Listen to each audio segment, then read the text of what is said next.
During the last year or so, all you had to do was mention gas drilling, or fracking, to anyone in the Potter, Bradford, or Tioga County regions of Pennsylvania, and you'd be sure to get an earful.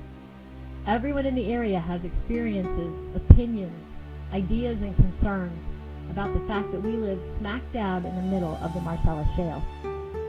Marcellus Shale refers to the geological formation from which energy companies are aggressively seeking to extract natural gas. The formation extends from the Catskills in New York, south and west through Pennsylvania, into West Virginia and Ohio. Stephanie Hamel's experiences with gas drilling any different from yours or mine?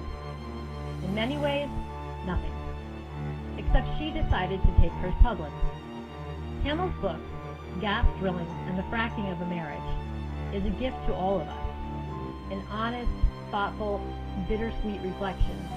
Stephanie shares the struggle she and her family went through from September 2008, when they were offered a gas lease on their family land, until the book went to press in the spring of 2011. In many ways, Stephanie Hamel's situation is no different from the story of most people living in the Marcellus Shale region. Stephanie is a wife who is concerned about the current threat to her husband's job, a mother of 2 young boys, a landowner who would like to be able to put more money into her dreams for the land.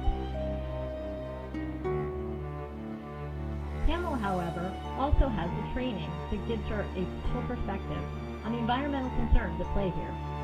Stephanie, that is Dr. Hamel, earned her B.S. in chemistry from Grove City College, her M.S. in chemistry from Lehigh University, and a joint Ph.D. in exposure assessment from Rutgers University and the Robert Wood Johnson Medical School.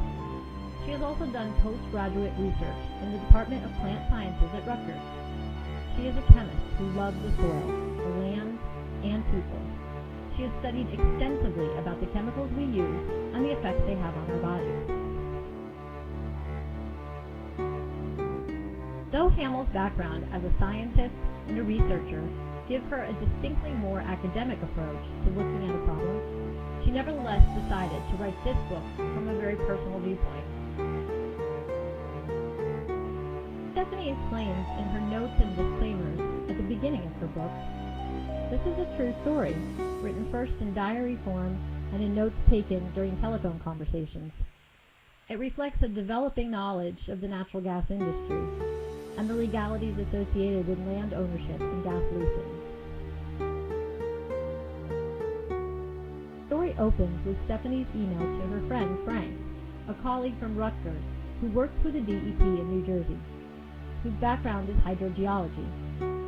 Despite distractions from busy little boys and loads of laundry, this first email outlines the Hamel family situation in September 2008 quite succinctly. 2 weeks ago, Tom and I were offered $2,500 an acre to lease our natural gas rights up in Wellsboro. The whole of northern Pennsylvania is singing the Hallelujah chorus because there is gas under our land, and it is now economically feasible to drill. There is a well within a half a mile of my property, and I listened to the drilling during my quiet, reflective time, this summer. There are 2 more wells within a 2-mile radius. Everyone in the area is seeing dollar signs and is signing up as fast as the lease agreement arrives on the doorstep. Tom Hamel has the unfortunate luck of being married to the only one who regards this windfall as a curse.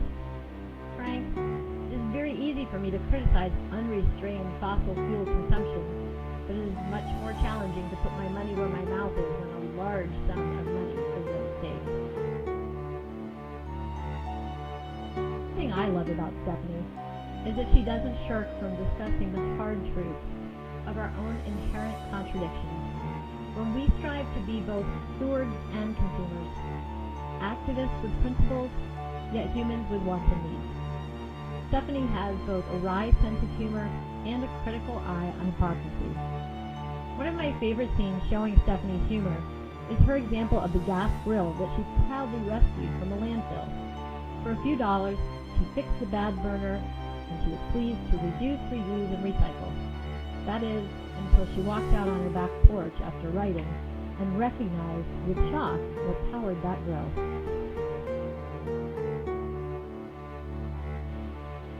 Hamel writes with clarity and acute self-awareness about the acronym that all people working in the environmental field learn, MBY, not in my backyard. We all understand the need for finding more energy, having a landfill, building a new highway. We just want it to happen somewhere else. As the book unfolds, there are times that you, the reader, may be as frustrated with Stephanie's analyzing as her husband is, where you may be as confused by Stephanie's circuitous thoughts as Stephanie herself is. There are certainly times when you may want to shout, "Just get on with it! Decide!" You may be tempted to skip to the end to find out what the Hamels ultimately decided. Don't do it. Life is not lived that way. Hard decisions are made the way Stephanie writes about this. Experience this journey with her, even if you have already experienced it in your own home, on your own land. If you've already struggled with this, you'll find validation. If you haven't, you'll find sympathy and a better understanding for your neighbors who are dealing with it. Let other books about gas drilling be for angry recriminations, for stirring up self-righteousness on one side of the fence or the other, for black or white answers. Stephanie's book is about the struggle to do what is right for oneself, for one's family, for one's land, community, the earth, what to do when those loyalties are at loggerheads. What I love most about Stephanie's tone is her honesty, her rueful look at her own foibles and contradictions, which definitely hold up a mirror to show us our own. Ultimately, this is not an easy issue. Stephanie's book honors that. Stephanie Hamel will be signing her book on Saturday, November 12th at From My Shelf Bookstore in Wellsboro, Pennsylvania. For more information, see details at wellsborobookstore.com, www.wellsborobookstore.com.